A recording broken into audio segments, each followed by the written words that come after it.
Assalamualaikum warahmatullahi wabarakatuh. Perkenalkan, saya Kiki Cahyanto, guru mata pelajaran Sejarah Kebudayaan Islam di MTS Tarbiyatul Ummah, Desa Pandiangan, Kecamatan Robatal, Kabupaten Sampang, sekaligus sebagai mahasiswa PPG dalam jabatan batch 1 tahun 2023 Universitas Islam Negeri Surabaya.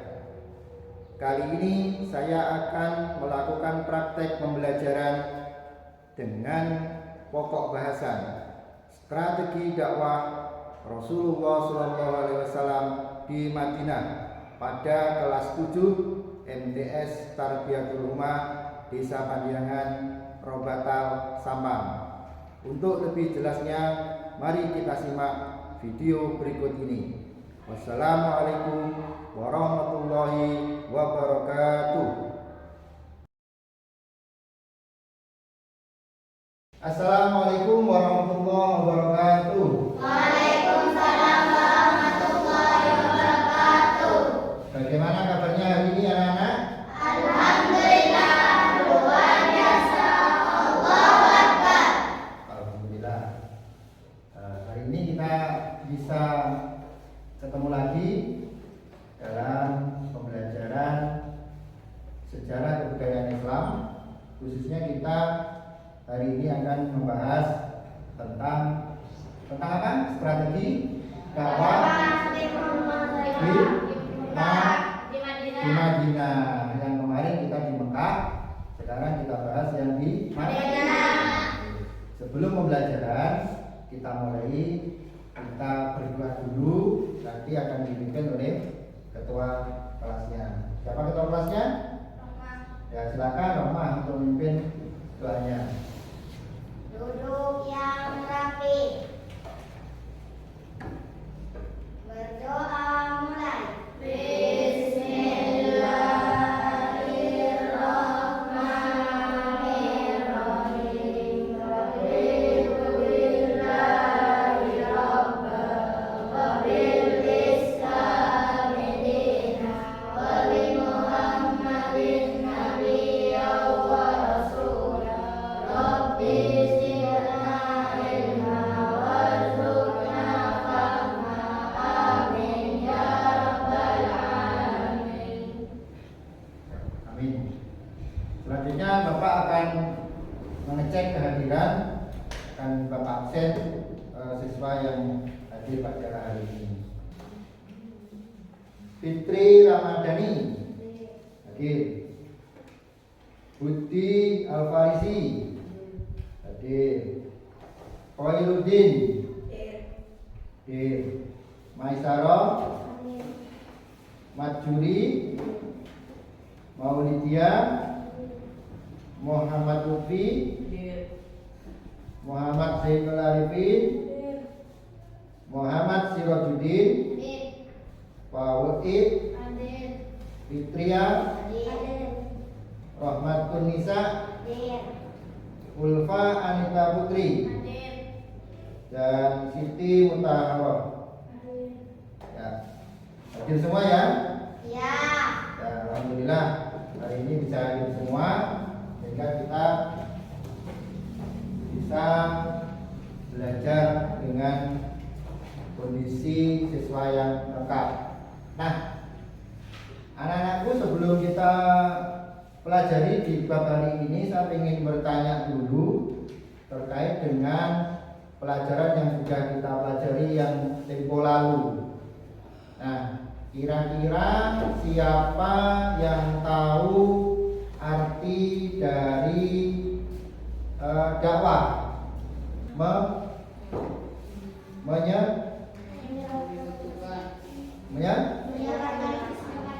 Menyebarkan agama Islam, boleh. Apalagi? Ya, oke, menyebarkan boleh, memberikan pemahaman boleh, itu ya. Nah, jadi kita kemarin belajar tentang dakwah Nabi Muhammad di Mekah. dakwah Nabi Muhammad di Mekah terkait dengan apa? Akhlak dan tauhid.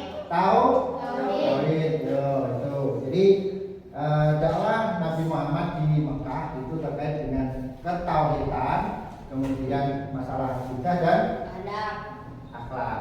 Nah, hari ini kita akan belajar terkait dengan strategi dakwah Rasulullah di Madinah. Nah, jadi dakwah Rasulullah ini ada dua tahapan. Yang pertama dakwah di Mekah, yang kedua dakwah di Madinah. Nah, untuk lebih jelasnya kita lihat tayangan di layar depan ini sambil Bapak menjelaskan. Arti hijrah dan tujuan Rasulullah SAW dan umat Islam berhijrah. Jadi dakwah Nabi Muhammad ini di Mekah, di Madinah diawali dengan peristiwa hijrah. Apa artinya hijrah? Nah, di sini ada dua. Pertama, hijrah itu bisa meninggalkan semua perbuatan yang dilarang oleh Allah untuk melakukan perbuatan-perbuatan yang baik. Itu arti pertama. Arti kedua, hijrah itu bisa berarti meninggalkan tempat yang lama menuju tempat yang baru. Jadi meninggalkan Mekah menuju Madinah. Itu arti dari hijrah. Nah, ini tadi hijrah yang kedua ini meninggalkan tempat. Artinya tadi dari Mekah menuju ke Yasrib. Yasrib itu kalau sekarang namanya Madinah. Pada tahun tepatnya 12 Rabiul Awal. Oke, jadi tanggal 28 Juni 622 Masehi. Tujuannya apa Rasulullah hijrah? Yang pertama, menyelamatkan diri dari umat Islam, menyelamatkan diri dan umat Islam dari tekanan dan ancaman kaum kafir karena di Mekah umat Islam ini selalu diancam, selalu disiksa. Sehingga akhirnya Nabi diperintahkan oleh Allah untuk berhijrah ke Madinah, itu menyelamatkan kaum Islam. Yang kedua, agar memperoleh keamanan. Jelas karena di Mekah juga dimusuhi, di Mekah itu banyak yang ancam. Akhirnya hijrah ke Madinah agar mendapatkan keamanan.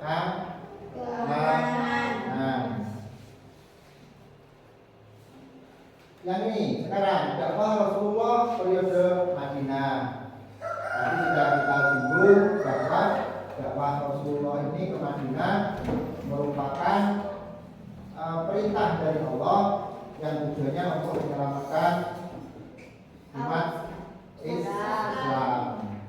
Nah, pada saat itu yang pertama dilakukan oleh Nabi awalnya adalah dakwah yang ditemani oleh sahabat Abu Bakar. Jadi hanya berdua awalnya, yang akhirnya nyampe ke Madinah duluan, dan selanjutnya tahap berikutnya bertahap umat Islam yang dari Mekah pindah ke Madinah. Dakwah Rasulullah periode Madinah ini berlangsung selama 10 tahun. Nah, ini tadi saya sampaikan bahwa bertahap umat Islam yang berpindah ke Madinah itu bertahap. Dari Mekah berlangsung selama 10 tahun. Jadi tidak langsung pindah, tapi bertahap. Di dalam surat Al-Anbiya, ini sudah disebutkan bahwa Rasulullah SAW diutus Allah bukan hanya untuk bangsa Arab, tetapi untuk seluruh umat manusia. Dasar bahwa Nabi berdakwah itu bukan hanya untuk Islam, tapi seluruh umat manusia. Di surat Al-Anbiya. Oke, ini strateginya. Kemudian apa strateginya Rasulullah pada saat berdakwah di Madinah berbeda dengan strateginya Rasulullah saat berdakwah di Mekah. Di Mekah itu sembunyi-sembunyi awalnya, diancam, kemudian banyak yang diintimidasi. Nah di Madinah ini berbeda juga strateginya. Apa? Yang pertama, berdakwah di sini ada dasarnya yaitu surat An-Nahl ayat 125. Bisa kamu lihat. Nah, itu. Kemudian bagi Rasulullah dakwah itu merupakan kewajiban. Kenapa? Karena diutus oleh Allah.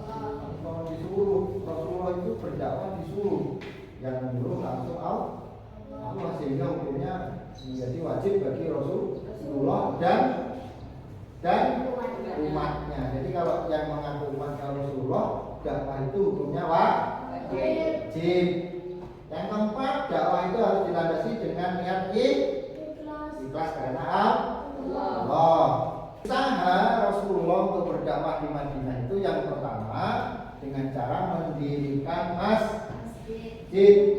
Namanya adalah Masjid Quba. Jadi Masjid Quba ini masjid pertama yang didirikan Rasulullah di Madinah dalam rangka untuk menyebarkan agama Islam sebagai sebuah metode dakwah. Masjid ini digunakan sebagai pusat pemerintahan, sebagai tempat untuk musyawarah, dan juga tempat untuk ibadah dan belajar agama. Cara yang kedua yaitu selain mendirikan masjid, Rasulullah mempersaudarakan antara kaum muhajirin dan kaum ansor. Kaum muhajirin itu adalah orang Mekah, orang Islam Mekah yang pindah ke Madinah, dan kaum ansor itu orang Islam yang ada di Madinah.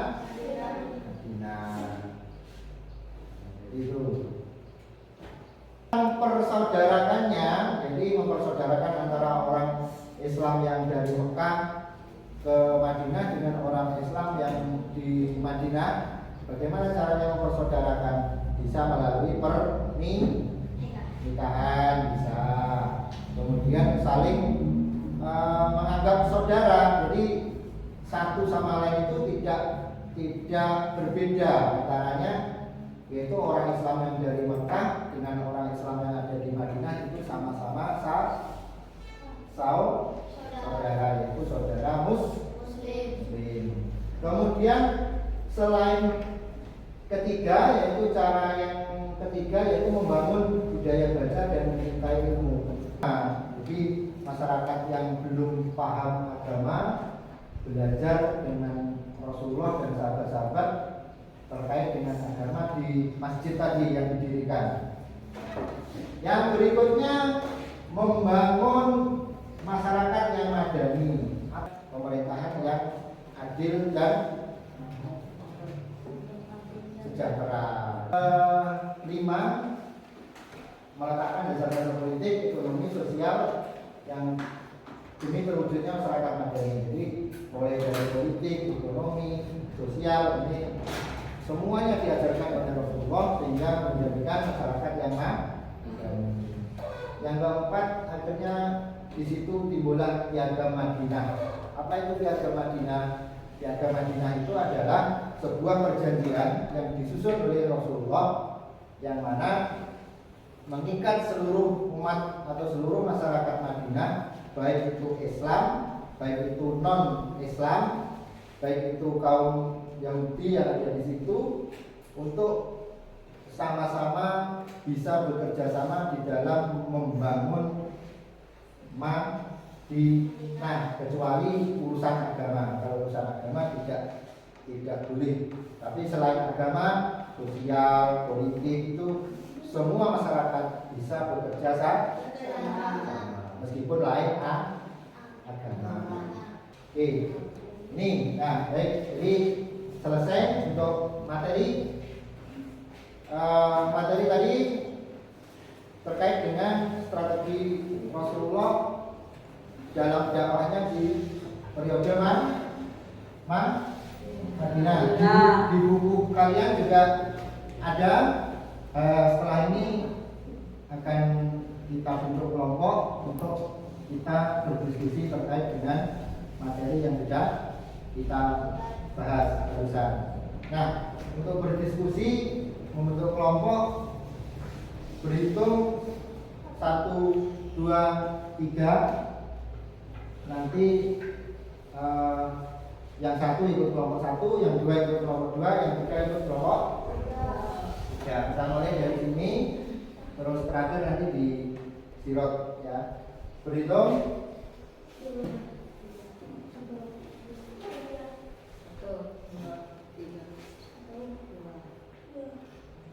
Ya. Sekarang yang kelompok 1 boleh maju, bangkunya dimaju. Oh ya, ini berarti kelompok 1, kelompok 2, kelompok 3. Bapak akan berikan gambar diskusinya atau yang namanya LKPD ya, gambar kerja peserta didik. Nah, ini silakan didiskusikan. Pertanyaannya ada 3. Dikasih nama kelompoknya dan juga anggota kelompoknya.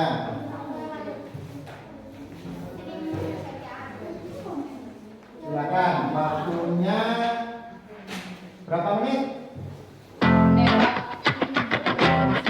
10 menit.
Yuk, bangkunya dikembalikan lagi ke posisi. Yang lain mendengarkan, nanti kalau mau bertanya silakan. Assalamualaikum warahmatullahi wabarakatuh. Diskusi kelompok 3. Melihat kondisi umat Islam di Mekah yang makin terdesak, Rasulullah SAW memutuskan untuk berhijrah ke Madinah.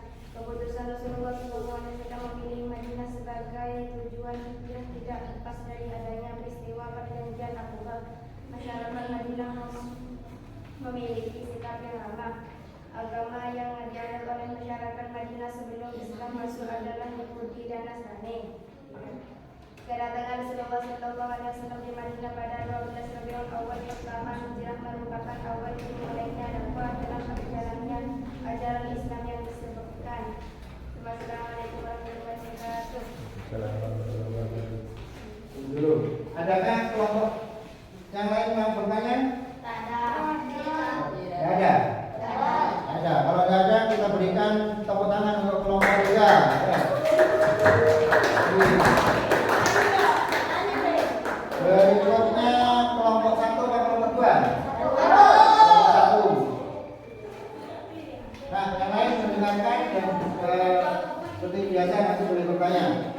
Assalamualaikum warahmatullahi wabarakatuh. Waalaikumsalam warahmatullahi wabarakatuh. Saya ingin mempresentasikan hasil diskusi kelompok 1 yang menjelaskan tentang strategi dan para Rasulullah di Mekah, di Madinah.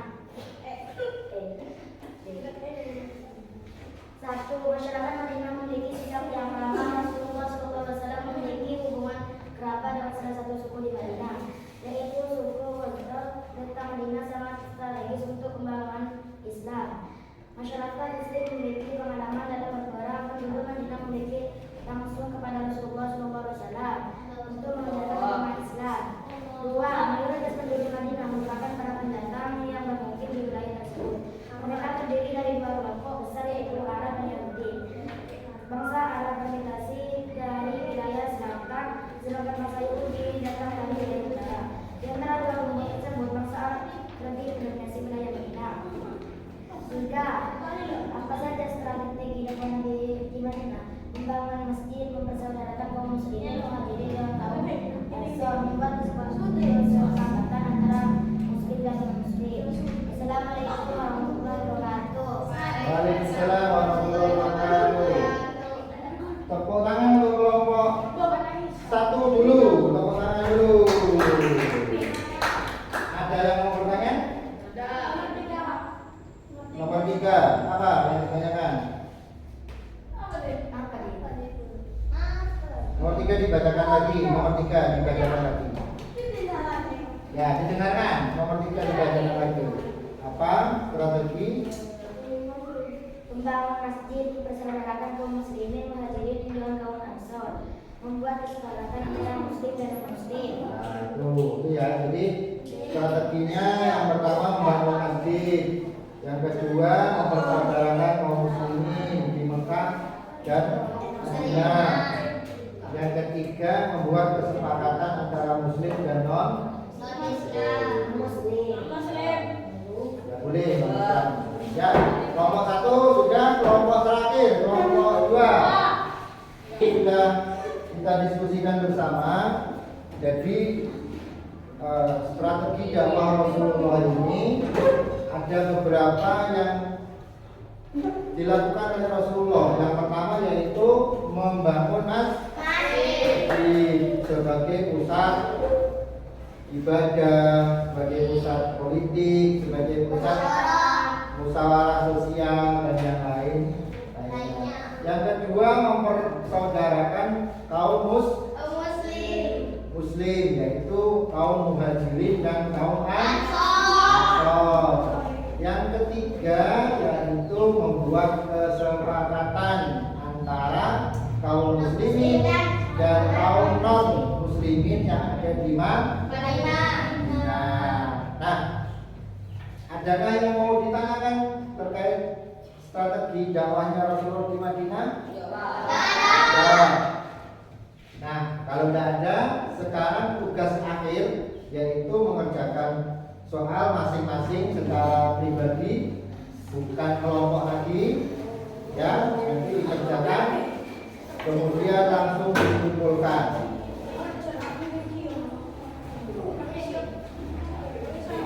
Nah, jadi ini LKPD yang kedua yaitu tugas pribadi, bukan tugas kelompok, langsung dikerjakan.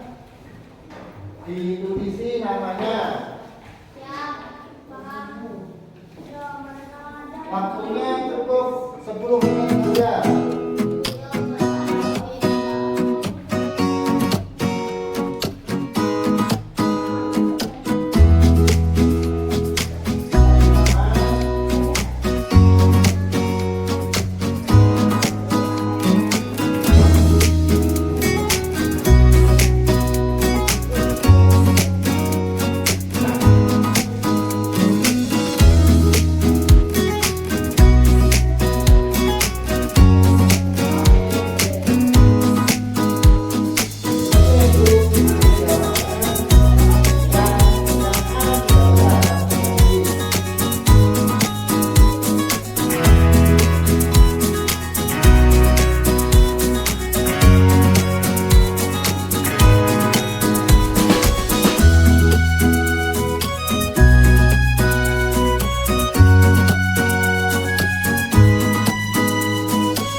anak-anak, hasil dari belajar kita hari ini yaitu belajar tentang strategi dakwah Rasulullah di Madinah. Yang perlu kita pahami atau yang kita ambil adalah teladan dari Rasulullah ketika berdakwah di Madinah. Berbagai cara digunakan, termasuk kita bekerja sama dengan orang-orang selain Islam dengan catatan tidak bekerja sama dalam hal urusan agama. Tapi kalau bekerja sama untuk membangun, bekerja sama untuk sosial, untuk bermusyawarah bersama demi kepentingan bersama itu diperbolehkan. Sekali lagi saya ingin tanya, apakah kalian memang sudah benar-benar paham? Nanti yang bisa menjawab silakan dijawab. Siapa yang disebut dengan kaum Muhajirin dan Ansor? Dari Mekah ke Madinah.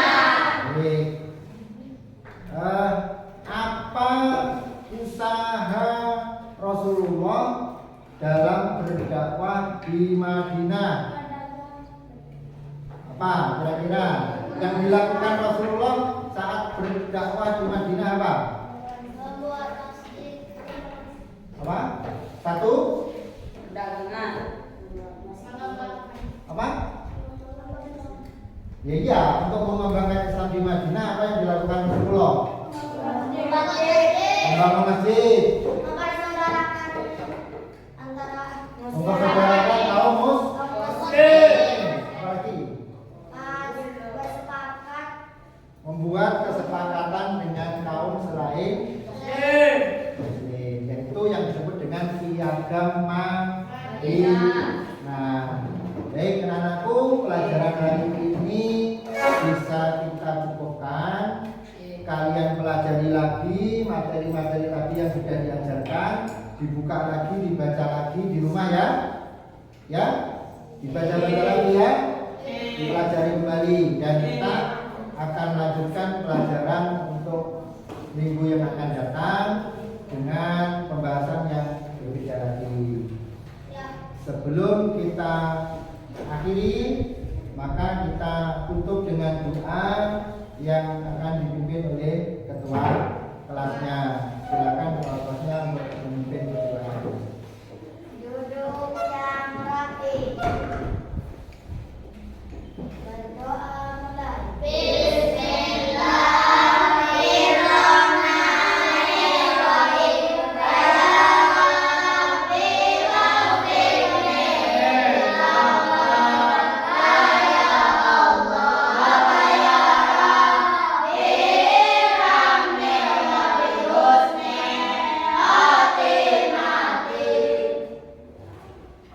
Akhirnya saya akhiri. Wassalamualaikum warahmatullahi wabarakatuh.